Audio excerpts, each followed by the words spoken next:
ബിജെപിയിലേക്ക് പോകുന്നുവെന്ന KPCC president K സുധാകരന്റെ ആരോപണങ്ങൾക്ക് മറുപടിയുമായി എൽഡിഎഫ് കൺവീനർ ഇ.പി. ജയരാജൻ രംഗത്ത് വന്നു.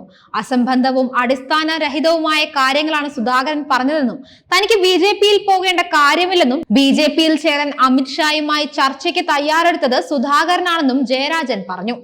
സുധാകരനെതിരെ മാനനഷ്ട കേസ് നൽകുമെന്നും ജയരാജൻ പറഞ്ഞു.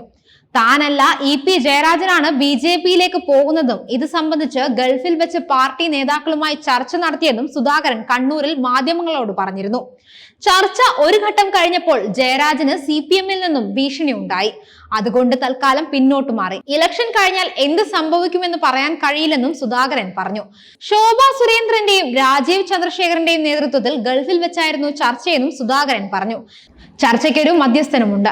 അയാളുടെ പേരിപ്പോൾ പറയുന്നില്ല. ഗവർണർ സ്ഥാനത്തെക്കുറിച്ചും ചർച്ച നടന്നു. അത് പാവം ജയരാജൻ വിശ്വസിച്ചിട്ടുണ്ടാകുമെന്നും സുധാകരൻ പറഞ്ഞിരുന്നു. തന്റെ പാർട്ടിക്കകത്ത് സെക്രട്ടറി ആക്കാത്തതിൽ ഇ.പി. ജയരാജന് കടുത്ത നിരാശയുണ്ട്. പാർട്ടി സെക്രട്ടറി സ്ഥാനം ലഭിക്കേണ്ടതായിരുന്നു എന്ന് അദ്ദേഹത്തിനാണ്. സ്ഥാനം കിട്ടാത്തതിലുള്ള നീരസം അദ്ദേഹം അടുത്ത സുഹൃത്തുക്കളോട് പറഞ്ഞിട്ടുമുണ്ട്. രഹസ്യം സൂക്ഷിക്കാൻ കഴിയാത്തയാളാണ് ജയരാജനെന്നും പിണറായിയുമായും നല്ല ബന്ധത്തിൽ അല്ല ഇ.പി. എന്നും സുധാകരൻ പറഞ്ഞിരുന്നു. എല്ലാ കാലത്തും കള്ളവോട്ട് ചെയ്യുന്നവരാണ് CPM. ഇപ്പോഴും അത് തുടരുന്നു. ചില സ്ഥലങ്ങളിൽ സ്ഥിരമായി അവർ കള്ളവോട്ട് ചെയ്യാറുണ്ടെന്നും സുധാകരൻ കൂട്ടിച്ചേർത്തിരുന്നു. സുധാകരന്റെ മുൻ PA ആയിരുന്ന മനോജ് ബിജെപിയിൽ ചേർന്നതും അടുത്ത അനുയായിയായിരുന്ന രഘുനാഥൻ BJP സ്ഥാനാർത്ഥിയായതും ചൂണ്ടിക്കാണിച്ചപ്പോഴായിരുന്നു തന്റെ പട്ടി പോലും ബിജെപിയിൽ പോകില്ലെന്ന് അദ്ദേഹം പറഞ്ഞത്. എന്നെ അറിയുന്നവർ എവിടെയെങ്കിലും പോയാൽ ഞാനാണോ ഉത്തരവാദി? ആരെങ്കിലും ബിജെപിയിലേക്ക് പോയതിന് ഞാൻ എന്ത് പിഴച്ചു? ഞാൻ ബിജെപിയിൽ പോകുമെന്ന് പറയുന്നതിന് അടിസ്ഥാനമില്ല. എനിക്ക് പോകണമെങ്കിൽ എന്നേ പോകാമായിരുന്നു. എനിക്ക് നല്ലൊരു പട്ടിയുണ്ട്, ബ്രൂണോ എന്നാണ് അതിന്റെ പേര്. അതുപോലും ബിജെപിയിലേക്ക് പോകില്ലെന്നും അദ്ദേഹം പറഞ്ഞു. പ്രചരണത്തിന്റെ ആദ്യഘട്ടത്തിലെ ഇടതുപക്ഷം പറഞ്ഞത് കോൺഗ്രസുകാരെ വിശ്വസിക്കാൻ കൊള്ളില്ലെന്നാണ്. അവർ ബിജെപിയിലേക്ക് പോകുന്നവരാണെന്നും അത് ശരിവെക്കുന്നതാണ് കെ സുധാകരന്റെ മുൻ PA ബിജെപിയിലേക്ക് പോയത്. ഒരു DCC സെക്രട്ടറി ബിജെപിയിലേക്ക് പോയി. ഞങ്ങൾ പറഞ്ഞ കാര്യം സാധൂകരിക്കുന്നതാണ് ചെയ്തിരിക്കുന്നത്. പറഞ്ഞ കാര്യം വസ്തുതയാണെന്ന് അനുഭവത്തിലൂടെ ജനങ്ങൾക്ക് ബോധ്യമായെന്നും MV ജയരാജൻ അഭിപ്രായപ്പെട്ടു. കേന്ദ്രമന്ത്രിയും തിരുവനന്തപുരത്തെ ലോക്സഭാ സ്ഥാനാർത്ഥിയുമായ രാജീവ് ചന്ദ്രശേഖറുമായി ബിസിനസ് ബന്ധമില്ലെന്ന LDF convener E P. Jayarajan കൂട്ടിച്ചേർത്തിരുന്നു.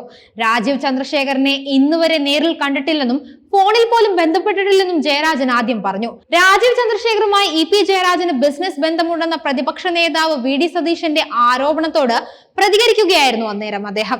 Business ഉണ്ടെന്ന് തെളിയിച്ചാൽ അത് മുഴുവൻ VD സതീശന് സൗജന്യമായി നൽകുമെന്നും ഇ.പി. ജയരാജൻ പറഞ്ഞു. BJP സ്ഥാനാർത്ഥികൾ മികച്ചതെന്ന് പറഞ്ഞത് ജാഗ്രത ഉണ്ടാകാൻ വേണ്ടിയാണെന്നും കേരളത്തിൽ LDF-ഉം UDF-ഉം തമ്മിലാണ് മത്സരമെന്നും ജയരാജൻ വ്യക്തമാക്കി. തനിക്ക് ബിസിനസ് ഉണ്ടെന്ന് തെളിയിച്ചാൽ അത് മുഴുവൻ VD സതീശന് കൊടുക്കാൻ തയ്യാറാണ്. മുദ്ര പേപ്പറുമായി വന്നാൽ സതീശന് എല്ലാം എഴുതി കൊടുക്കാം. ഭാര്യക്ക് വൈദേകം റെസ്റ്റോറന്റിൽ ഷെയർ ഉണ്ട്, എന്നാൽ ബിസിനസ് ഒന്നുമില്ല. ബിസിനസ് ഉണ്ടെങ്കിൽ സതീശന്റെ ഭാര്യയ്ക്ക് എഴുതി കൊടുക്കാമെന്നും ഇ.പി. ജയരാജൻ പറഞ്ഞിരുന്നു. BJP സ്ഥാനാർത്ഥികൾ മികച്ചതെന്ന് പറഞ്ഞത് ജാഗ്രത ഉണ്ടാകാൻ വേണ്ടിയാണ്.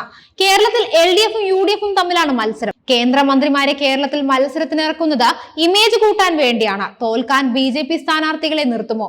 അവർ എല്ലാ വഴിയും നോക്കും. കോൺഗ്രസിന്റെ പ്രമുഖ നേതാക്കൾ പലരും BJP-യിലേക്ക് ചേക്കേറുന്നവരാണ്.